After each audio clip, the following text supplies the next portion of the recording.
Bienvenue à l'épisode 4 de la série de vidéos consacrée aux matrices. Aujourd'hui, nous abordons la notion d'inverse de matrice. Commençons par faire une analogie avec les nombres réels. Donc d'un côté, on va noter les réels, et de l'autre, les matrices carrées de taille n. Donc pour fixer un peu les idées, on va prendre le réel x égale à 3, et une matrice A donnée. Alors, c'est quoi l'inverse du nombre 3 ? Bien, en fait, c'est un nombre qui, lorsque l'on fait 3 fois ce nombre, on trouve le réel égal à 1. Donc, par analogie, on va se demander ce que c'est que l'inverse de la matrice A. Alors, dans un épisode précédent, on a vu qu'il y avait une matrice qui jouait le même rôle que le 1 sur les réels, et c'était la matrice identité. Alors, je rappelle que la matrice identité de taille n, c'est la matrice carrée de taille n qui a que des 1 sur la diagonale principale et des 0 partout ailleurs. Et donc, grâce à cette analogie-là, on va justement chercher l'inverse de la matrice comme une matrice carrée de taille n qui vérifie A fois la matrice que l'on cherche égale la matrice identité de taille n. Donc on sait que sur les réels, la réponse à la question quel est le nombre qui fait 3 fois le nombre égal à 1, c'est 1 tiers, que l'on note aussi 3 puissance moins 1. Alors sur les matrices, la réponse, ça va être la matrice A puissance moins 1. Donc il est interdit sur les matrices d'écrire des fractions, donc 1 sur A, c'est rigoureusement interdit. Alors si on prend un peu de recul là-dessus, si on pense au nombre réel, donc justement si on prenait un nombre réel x, quand on cherche l'inverse de x, eh bien on pourra toujours trouver l'inverse de x, qui sera 1 sur x, mais à condition que x soit différent de 0. Parce que là, en gros, x, quand x vaut 0, quand on cherche 0 fois un nombre égal à 1, on va jamais y arriver. Donc sur les matrices, c'est un peu plus subtil, puisqu'on verra plus tard que certaines matrices sont inversées, pour certaines matrices, on peut trouver l'inverse, et pour d'autres, on peut pas. Mais on va détailler ça plus tard dans l'épisode, ou même on aura l'occasion de revenir dessus dans d'autres vidéos qui viendront plus tard. Donc regardons ça de façon un peu plus précise, maintenant que là on a décrit un peu le cadre de ce que c'est que l'inverse d'une matrice. Donc on va dire qu'une matrice A, donc carrée de taille n, est inversible s'il existe une matrice B de même taille qui vérifie A fois B égale la matrice identité de taille n. Donc si on trouve une matrice B qui vérifie ça, en fait on peut montrer qu'il n'y en aura pas d'autre. Donc on dit qu'elle est unique, cette matrice, et comme elle est unique, on va pouvoir lui donner un nom, et on va l'appeler justement A puissance moins 1. Donc avec la définition qui était A fois B égale identité, ça va nous donner automatiquement A fois A puissance moins 1 égale identité. Mais on peut montrer que si A fois A moins 1 égale identité, on peut montrer qu'on aura automatiquement A moins 1 fois A égale aussi à la matrice identité. Alors prenons un exemple. Si on prend la matrice A suivante et qu'on prend la matrice B que j'ai écrite ici. Lorsqu'on va faire le produit des deux matrices, donc comme d'habitude, le produit effectué comme on l'a expliqué dans un épisode précédent, on va trouver cette matrice-ci. Mais cette matrice-ci, en fait, c'est la matrice identité de taille 3. Donc ça veut dire qu'on va trouver une matrice B qui fait A fois B égale identité. Donc ça veut dire que cette matrice B, là, c'est en fait la matrice inverse de A. Donc évidemment, toute la difficulté dans cette affaire, c'est si on donne uniquement la matrice A et qu'on pose la question est-ce qu'elle est inversible, c'est pas facile de faire comme je l'ai fait là il y a 3 secondes, de sortir cette matrice-là du chapeau. Et c'est toute la difficulté. Donc on va voir maintenant comment justement trouver cette matrice-là, pourquoi moins 4, 4, 7 en première ligne, etc. Donc, concrètement, quand on veut faire le calcul de l'inverse d'une matrice, donc si la matrice c'est celle-ci, on va aller résoudre un système à 3 équations, 3 inconnues. Alors c'est pas la seule méthode pour calculer l'inverse d'une matrice, mais c'est déjà une première méthode qui permet d'avancer. Donc on va voir ça déjà dans le détail. Donc j'expliquerai dans la dernière partie de la vidéo pourquoi la résolution de ce système-là précisément permet d'aller chercher la matrice inverse de la matrice A qu'on a ici au départ. Donc pour l'instant, on se concentre sur la résolution du système. Donc comme on l'a déjà vu dans une vidéo sur les systèmes linéaires, on va résoudre ce système en utilisant la méthode du pivot de Gauss. Donc là, pour éviter de traîner les parenthèses autour de -1, on réécrit le système comme ça, et on se concentre sur la méthode du pivot de Gauss, et donc on va chercher d'abord un pivot parmi les coefficients ou parmi les inconnus qu'on a ici.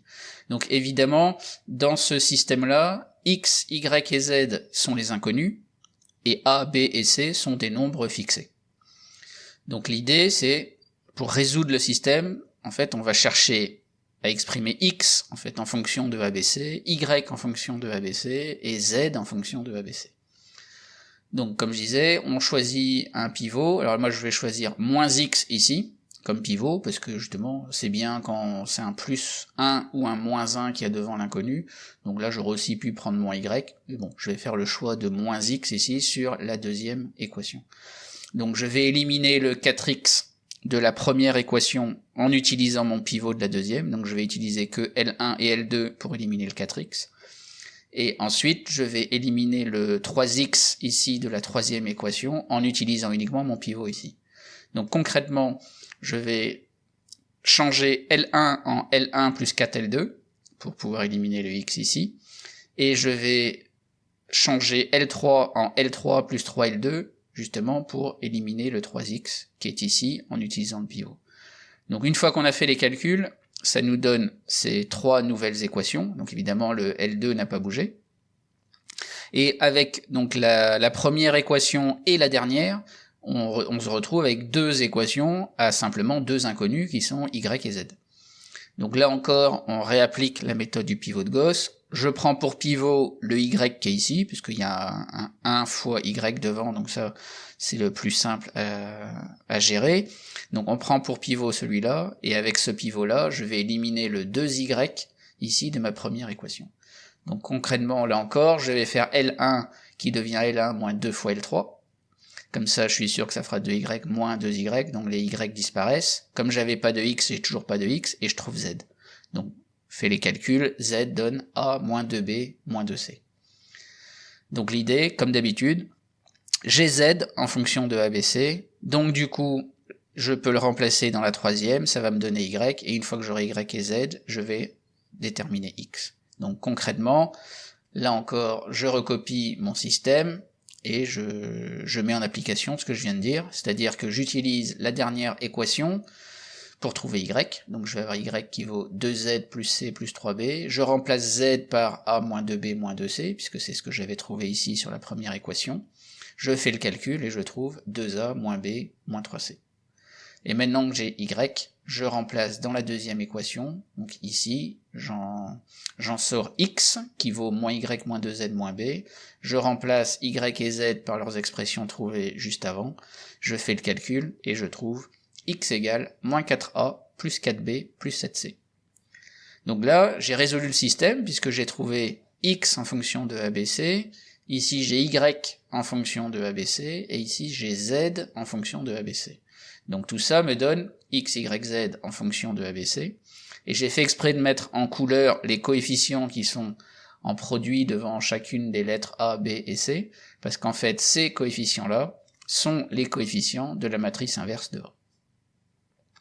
Donc là ça paraît un peu magique, mais en fait on va expliquer justement pourquoi ces coefficients-là sont bien les coefficients de la matrice inverse de A.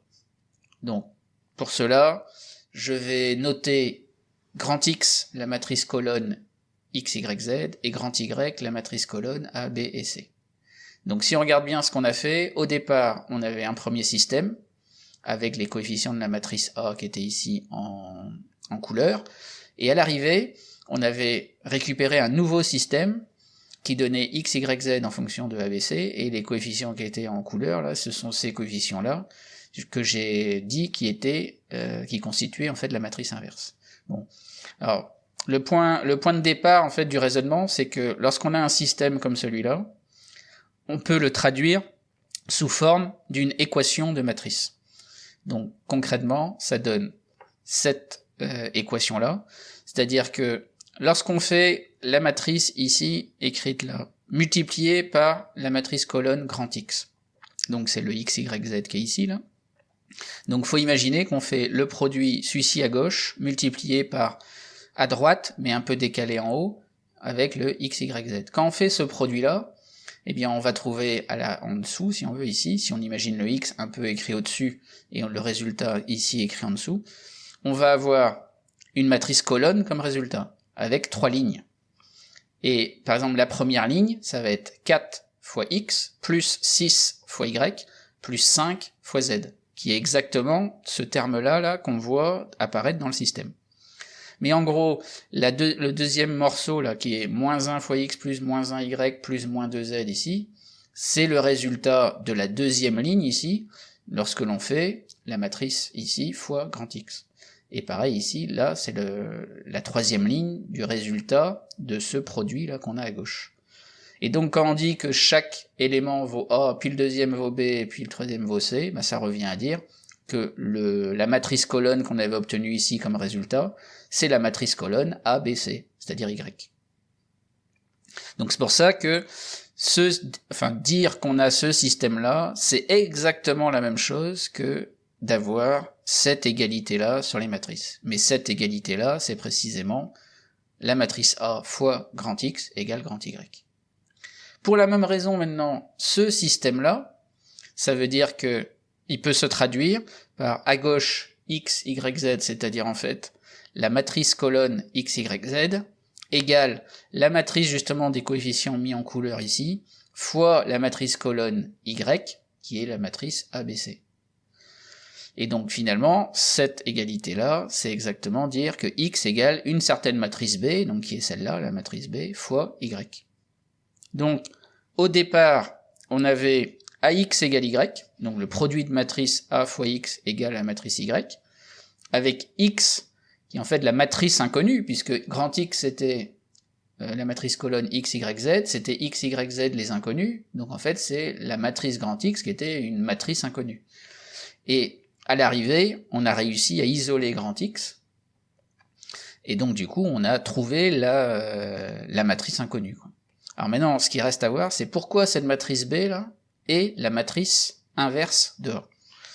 Donc, on tient compte du fait que au départ, on travaille bien sur des matrices avec A, grand X, grand Y qui sont vraiment des matrices, et on a une équation matricielle.